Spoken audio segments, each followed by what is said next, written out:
Welcome back. I've got some more bug news for you today. This story is coming out of Mississippi State University, although the research itself was published in the journal Nature, which is kind of big news.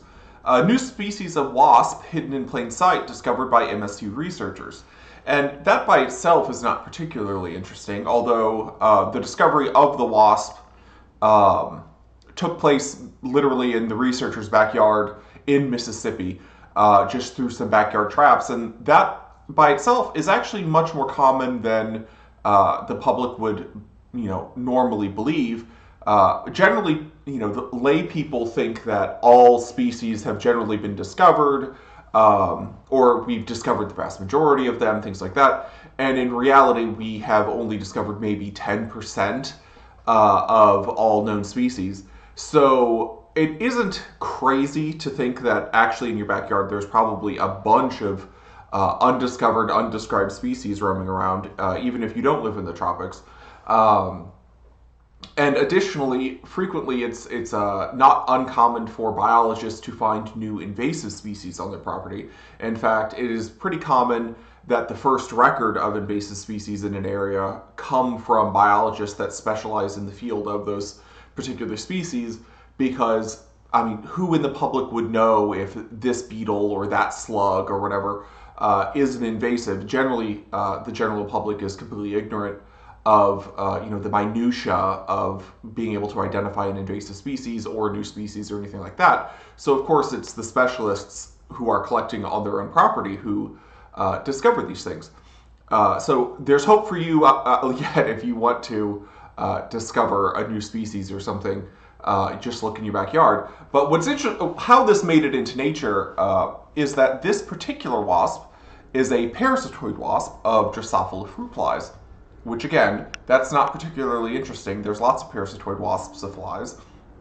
But this parasitoid wasp actually attacks the adult.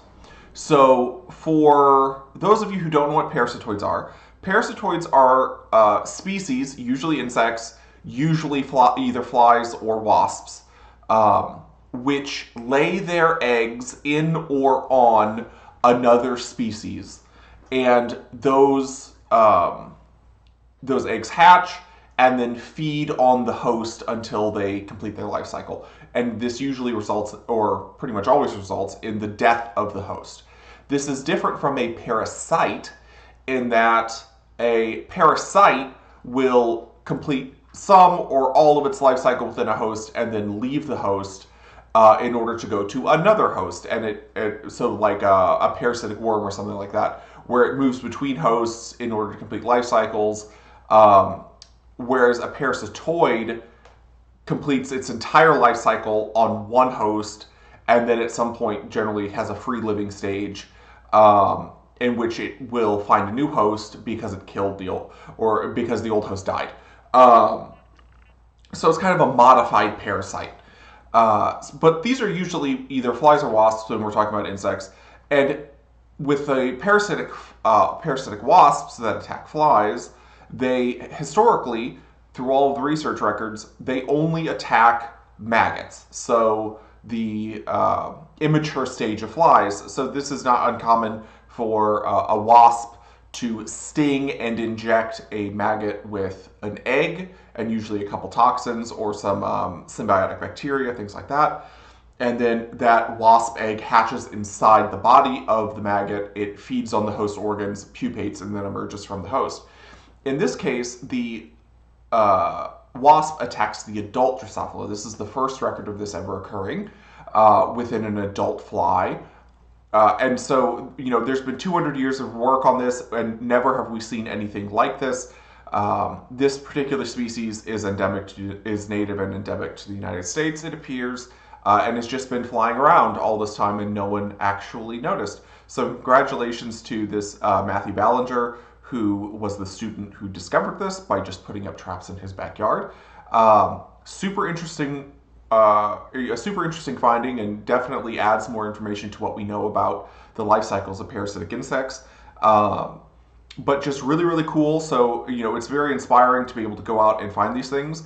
In my own experience, working as a diagnostician, I stumbled across many new species that people just picked up on whatever commodity they were working on that hadn't been discovered before. Those things ended up being sent off to the Smithsonian to be added to their collections. But I've seen a number of undescribed flies and cicadelids and things like that come through, which, there's no reason that these things shouldn't have been discovered before, other than that no one was looking. And because there's very few people who actually look. So if you are interested in discovering new species of insects and things like that, go ahead and start in your backyard. There's probably several hundred species of insects already living in your backyard if you started going through all the foliage and digging up the soil and things like that and actually sifting through it. You would find tons of things. So get out there and start looking, and I'll talk to you guys later.